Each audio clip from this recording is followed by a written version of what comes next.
అటు హైదరాబాద్లో పలు చోట్ల భారీ వర్షం పడుతుంది. ఈ ఏరియా ఆ ఏరియా అంటూ తేడా లేకుండా పంజాగుట్ట, బంజారా హిల్స్, జూబ్లీ హిల్స్, ఫిల్మ్ నగర్, టోలీ చౌకి, గచ్చిబౌలి, మియాపూర్, మల్లాపూర్, సరూర్ నగర్, కార్వాన్, చాంద్రాయన్గుట్ట, కూకట్పల్లి, మియాపూర్, శ్రీలింగంపల్లిలో ఎక్కడ చూసినా భారీ వర్షం పడుతుంది. జిహెచ్ఎంసీ బృందాలు అలర్ట్ అయ్యాయి. సో మ్యాన్ హోల్స్కు సంబంధించి మెయిన్గా చెక్ చేస్తున్నాయి. అయితే ఒక్కసారి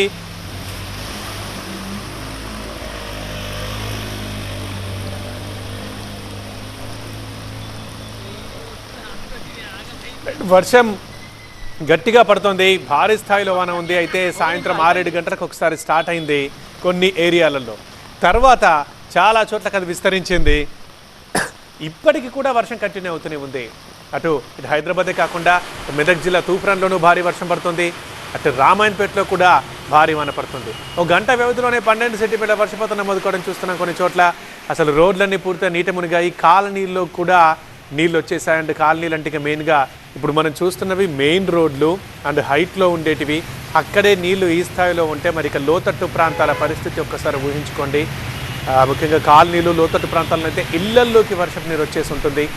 ఆ వర్షపు సౌండ్ కానీ, స్పీడ్ కానీ, ఆ వరద నీళ్లు కానీ ఫస్ట్ బాక్స్లో అయితే చూస్తున్నాం. అది రోడ్ అంటామా మనం దాన్ని.